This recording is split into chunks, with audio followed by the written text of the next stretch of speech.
আসসালামু আলাইকুম দর্শক, মাইটিভি সংবাদে আপনাদের সবাইকে আমন্ত্রণ জানাচ্ছি আমি নাদিয়া আলম। শুরুতেই জানিয়ে দেব সংবাদ শিরোনাম।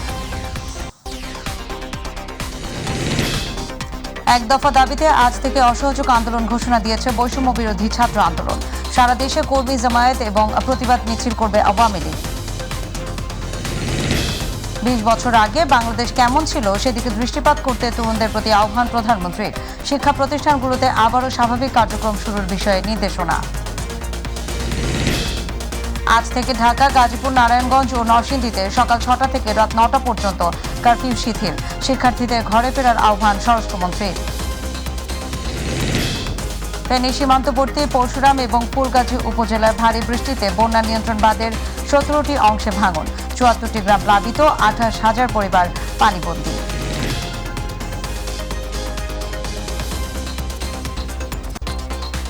দর্শক শুনছিলেন শিরোনাম, চলে যাব বিস্তারিত সংবাদে। এক দফা দাবি বাস্তবায়নে আজ থেকে অসহযোগ আন্দোলনের ঘোষণা দিয়েছে বৈষম্য বিরোধী ছাত্র আন্দোলন। শনিবার রাজধানী কেন্দ্রীয় শহীদ মিনার পাদদেশে এই ঘোষণা দেন বৈষম্য বিরোধী ছাত্র আন্দোলনের সমন্বয়ক নাহিদ ইসলাম। এ সময় 24 ঘন্টার মধ্যে বিশ্ববিদ্যালয়ের সব হল খুলে দেওয়ার আলটিমেটাম দেওয়া হয়। এছাড়া বেলা 11টায় রাজধানী সহ সারা দেশের গুরুত্বপূর্ণ পয়েন্টগুলোতে বিক্ষোভ এবং গণসমাবেশ পালন করার ঘোষণা দেয় সংগঠনটি। কেন্দ্রীয়ভাবে শাহবাগে বেলা 11টা থেকে বিক্ষোভ এবং গণসমাবেশ অনুষ্ঠিত হবে বলে জানানো হয়।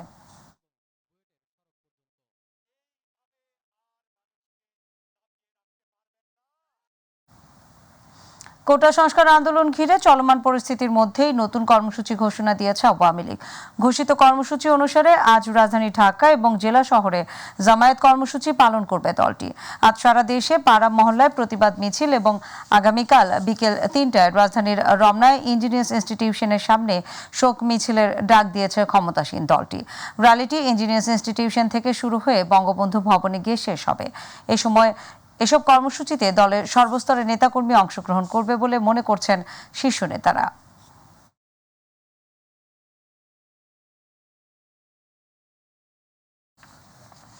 20 বছর আগে বাংলাদেশ কেমন ছিল সেদিকে দৃষ্টিপাত করতে তরুণদের প্রতি আহ্বান জানিয়েছেন প্রধানমন্ত্রী শেখ হাসিনা। রাতে গণভবনে সরকারি বেসরকারি বিশ্ববিদ্যালয়ের উপাচার্য, শিক্ষক এবং কলেজের অধ্যক্ষদের সঙ্গে মতবিনিময়কালে তিনি আহ্বান জানান। বৈঠকে উপস্থিত শিক্ষাবিদদের কাছে মতামত জানতে চান প্রধানমন্ত্রী। শিক্ষা প্রতিষ্ঠানগুলোতে আবারও স্বাভাবিক কার্যক্রম শুরুর বিষয়ে নির্দেশনা দেন তিনি। এ সময় অশুভ শক্তির কবল থেকে শিক্ষার্থীদের ফিরিয়ে আনতে অঙ্গীকার ব্যক্ত করেছেন শিক্ষকরা।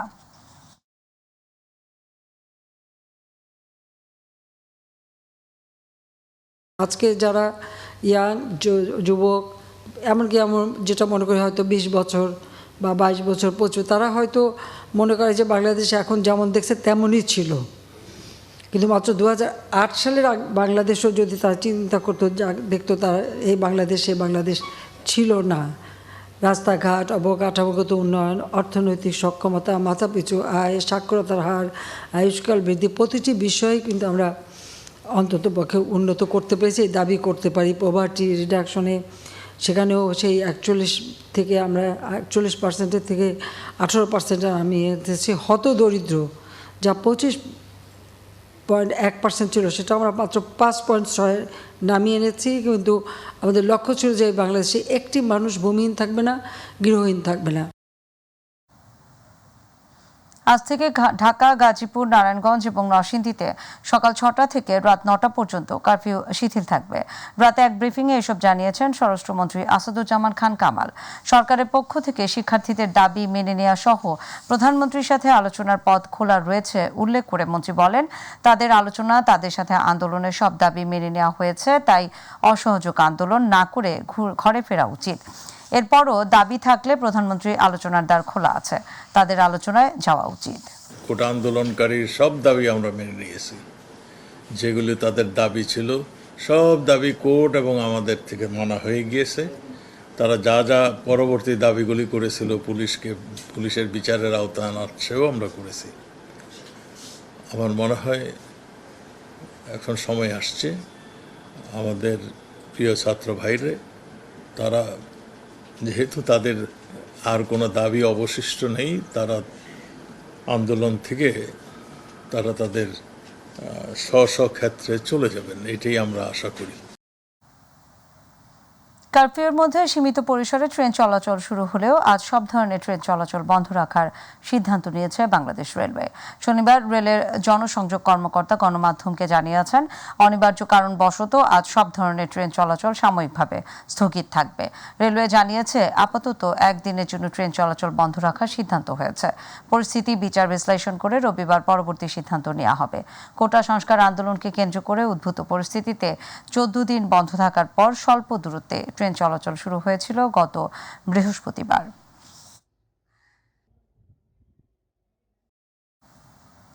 সেনাপ্রধান জেনারেল ওয়াকারুজ্জামান বলেছেন, বাংলাদেশ সেনাবাহিনী দেশের জনগণের আস্থার প্রতীক। জনগণের স্বার্থে এবং রাষ্ট্রের যে কোনো প্রয়োজনে সেনাবাহিনী সবসময় জনগণের পাশে আছে এবং থাকবে। শনিবার ঢাকা সেনা সদরের হেলমেট অডিটোরিয়ামে নিয়মিত কার্যক্রমের অংশ হিসেবে অফিসার্স অ্যাড্রেস গ্রহণ করেন সেনাপ্রধান। সেখানে তিনি কথা বলেন। আইএসপিআর জানায়, সেনাবাহিনীর প্রধান তার বক্তব্যে সব সেনা কর্মকর্তার উদ্দেশ্যে দেশের চলমান নিরাপত্তা পরিস্থিতির উপর আলোকপাত করে সেনাবাহিনীর কার্যক্রম সম্পর্কে দিক নির্দেশনা দেন। সেনা কর্মকর্তাদের বিভিন্ন প্রশ্নের উত্তর দেন তিনি। পাশাপাশি সেনাপ্রধান যে কোনো পরিস্থিতিতে জনগণের জানমাল এবং রাষ্ট্রীয় গুরুত্বপূর্ণ স্থাপনাসমূহের নিরাপত্তা নিশ্চিত করতে বলেন। চট্টগ্রাম মহানগরীর চশমা হিলে শিক্ষামন্ত্রী মহিবুল হাসান চৌধুরীর বাসায় হামলা হয়েছে। এ সময় বাসার ভেতরের আসবাবপত্র ভাঙচুরের পাশাপাশি বাসার সামনে থাকা দুটি গাড়ি ভাঙচুর করা হয় এবং একটিতে আগুন ধরিয়ে দেওয়া হয়। হামলার সময় মন্ত্রী মহিবুল হাসান চৌধুরী বাড়িতে ছিলেন না, তবে পরিবারের অন্য সদস্যরা বাসায় ছিলেন। এর আগে মহানগরীর লালখান বাজারে চট্টগ্রাম 10 আসনের সংসদ সদস্য মোহাম্মদ মহিউদ্দিনের কার্যালয়েও হামলা হয়। এ সময় কার্যালয়ে আগুন দেওয়া হয়। এছাড়া মহানগরী new market, tiger pass, GSC মোড়ে পুলিশ বক্স ভাঙচুর করা হয়।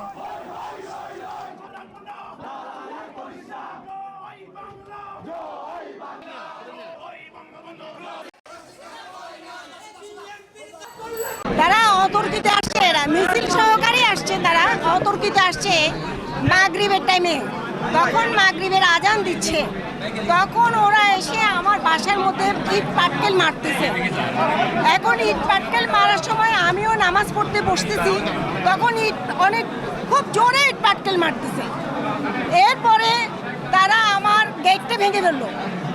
এরপর আমার গাড়ি, দুটোটা গাড়ি ভেঙে চুরমাচুর করে দিল। এখন আমারই প্রশ্ন যে তারা আমার বাসায় কেন আক্রমণ করলো?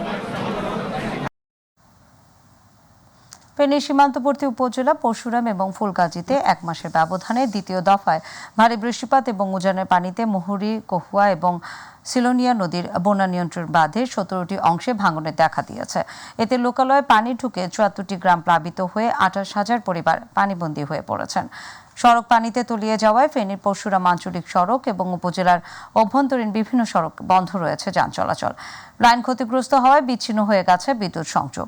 শনিবার রাত 8টার দিকে নদীর পানি বিপদসীমার 40 সেন্টিমিটার উপর দিয়ে প্রবাহিত হয়েছে। মুহুরী, কহুয়া এবং সিলোনিয়া নদীর বাঁধে পরশুরামে 15টি এবং ফুলগাজীর 2টি অংশে ভাঙনের সৃষ্টি হয়েছে। নদীর পানি বিপদসীমার উপর দিয়ে প্রবাহিত হচ্ছে।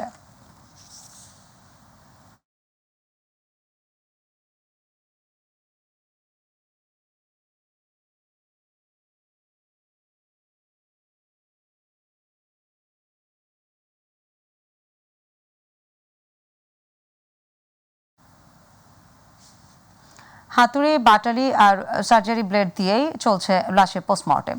উপযুক্ত ব্যবস্থা না থাকায় লাশ মেঝেতে রেখেই চলে ময়না তদন্তের কাজ। নেই ইলেকট্রিক করত, এক্সরে মেশিন, নেই আলামত রক্ষণাবেক্ষণের ফ্রিজ সহ পর্যাপ্ত ব্যবস্থা। বিদ্যুৎ চলে গেলে বন্ধ হয়ে যায় সকল কার্যক্রম। নেই জেনারেটরের ব্যবস্থা। এই নিয়ে 250 শয্যা বিশিষ্ট ফেনী জেনারেল হাসপাতালের মর্গ। প্রতিনিধি আমিন চৌধুরী তথ্যচিত্রে, আতিকুর রহমান তিতাসের রিপোর্ট। 1982 সালে সেবা কার্যক্রম শুরু হয় ফেনী সদর হাসপাতালে। এরপর 250 শয্যায় উন্নীত হলে এর নামকরণ হয় 250 শয্যা বিশিষ্ট ফেনী জেনারেল হাসপাতাল। তবে হাসপাতালের শয্যা সংখ্যা বাড়লেও মর্গের কোনো পরিবর্তন হয়নি।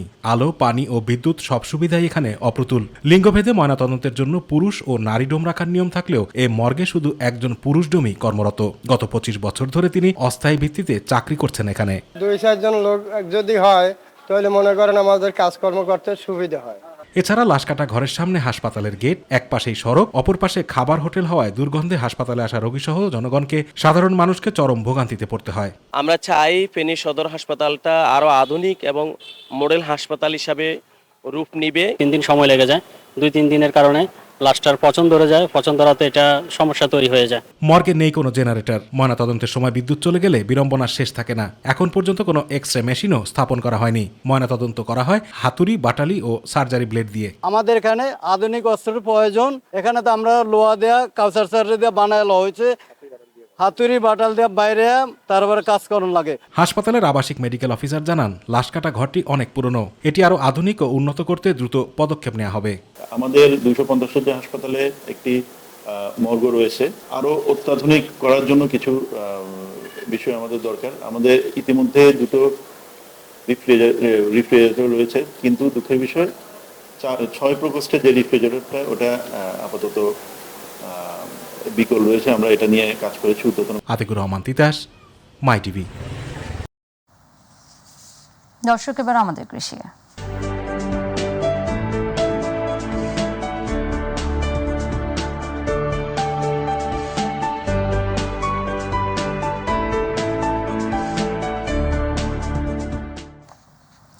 কৃষিতে আধুনিক পদ্ধতি ব্যবহার করে বাজিমাত করেছেন উপকূলের কৃষকরা। উচ্চ মূল্যের সবজি চাষ করে চলতি মৌসুমে তাক লাগিয়ে দিয়েছেন পটুয়াখালী কলাপাড়ার করলা চাষিরা। তাদের দাবি, দেশের মধ্যে সবচেয়ে বেশি করলা উৎপাদন হয়েছে এখানে। কৃষি বিভাগ বলছে, এবছর লক্ষ্যমাত্রা ছাড়িয়ে শুধু করলাতেই প্রায় 7 কোটি টাকা বিক্রি করবেন চাষিরা। প্রতিনিধি সাইফুল ইসলাম রয়েলের রিপোর্ট, জানাচ্ছেন শামত্রাবিজ উচ্ছ্বাস।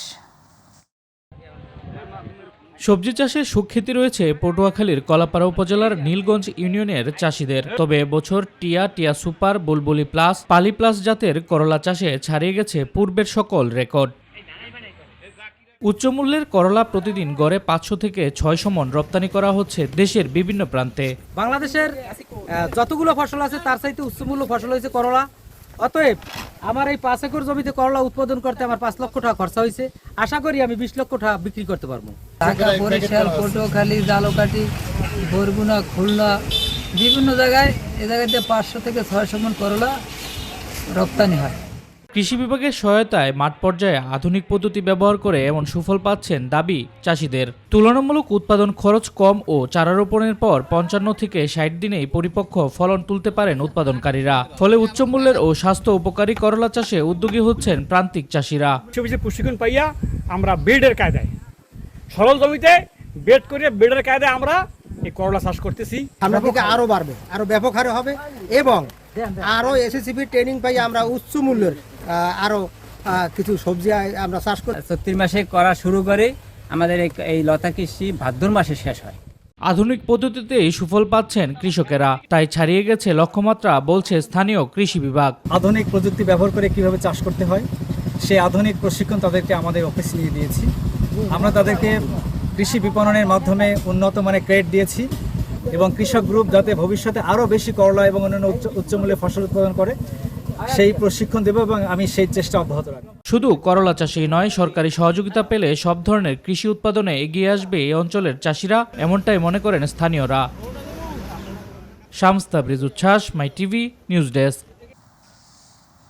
আওয়ামী লীগের প্রেসিডিয়াম সদস্য মোফাজ্জল হোসেন চৌধুরী মায়া বলেছেন, আগস্ট মাস বাঙালির হৃদয়ের রক্তক্ষরণের বেদনা বিধুর মাস।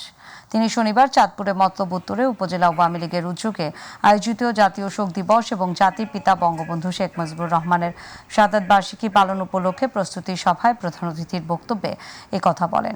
এ সময় আওয়ামী লীগ এবং তার অঙ্গ সহযোগী সংগঠনের নেতাকর্মীরা উপস্থিত ছিলেন।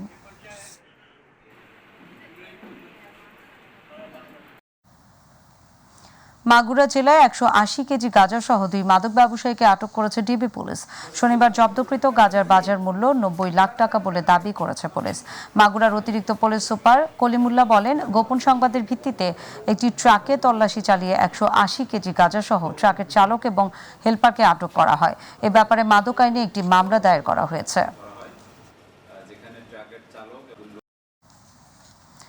রাজবাড়ীতে বিএনপি জামায়াতের নৈরাজ্যের প্রতিবাদে জেলা আওয়ামী লীগের আয়োজনে বিক্ষোভ সমাবেশ, মিছিল এবং শান্তিপূর্ণ অবস্থান কর্মসূচি অনুষ্ঠিত হয়েছে।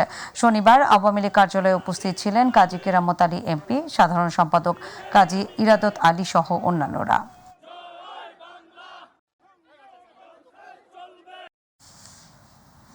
নওগাঁ জেলা আওয়ামী লীগের বিশেষ যৌথ বর্ধিত সভা অনুষ্ঠিত হয়েছে। শনিবার সরিষাহাটির মোড়ে জেলা আওয়ামী লীগের দলীয় কার্যালয়ের সম্মেলন কক্ষে জেলা আওয়ামী লীগের আয়োজনে এই বিশেষ যৌথ বর্ধিত সভা অনুষ্ঠিত হয়। জেলা আওয়ামী লীগের সহ সভাপতি আব্দুর রহমানের সভাপতিত্বে সভায় বক্তব্য রাখেন নওগাঁ জেলা আওয়ামী লীগের সাধারণ সম্পাদক ও খাদ্যমন্ত্রী সাধন চন্দ্র মজুমদার এমপি। এ সময় অন্যান্যদের মধ্যে বক্তব্য রাখেন পরিকল্পনা প্রতিমন্ত্রী শহীদুজ্জামান সরকার।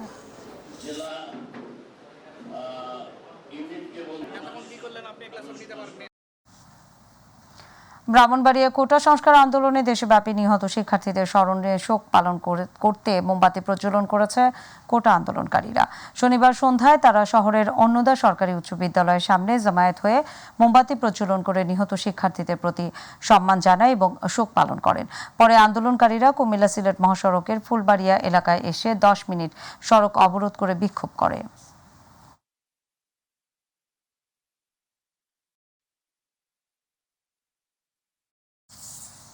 দর্শক, মাইটিভি সংবাদের একেবারে শেষ প্রান্তে আমরা, তবে যাবার আগে শিরোনাম জানিয়ে দেব আরো একবার।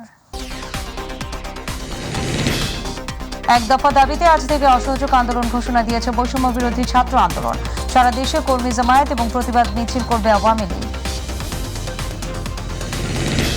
20 বছর আগে বাংলাদেশ কেমন ছিল সেদিকে দৃষ্টিপাত করতে তরুণদের প্রতি আহ্বান প্রধানমন্ত্রীর। শিক্ষা প্রতিষ্ঠানগুলোতে আবারও স্বাভাবিক কার্যক্রম শুরুর বিষয়ে নির্দেশনা। আজ থেকে ঢাকা, গাজীপুর, নারায়ণগঞ্জ এবং নরসিংদীতে সকাল 6টা থেকে রাত 9টা পর্যন্ত কারফিউ শিথিল। শিক্ষার্থীদের ঘরে ফেরার আহ্বান স্বরাষ্ট্রমন্ত্রী।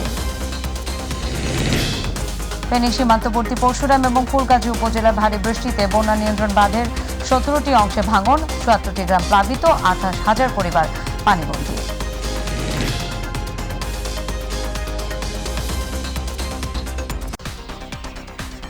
দর্শক, সাথে থাকার জন্য ধন্যবাদ। এছাড়া ইউটিউবে মাইটিভি সংবাদ পেতে ভিজিট করুন youtube/mytvbd নিউজ এবং আমাদের সকল অনুষ্ঠান দেখতে ভিজিট করুন youtube/mytv বাংলা ও facebook/mytv বাংলা। আমাদের পরবর্তী সংবাদ বেলা 12টা 30 মিনিটে দেখার আমন্ত্রণ জানিয়ে বিদায় নিচ্ছেন নাদিয়া আলো। আল্লাহ হাফেজ।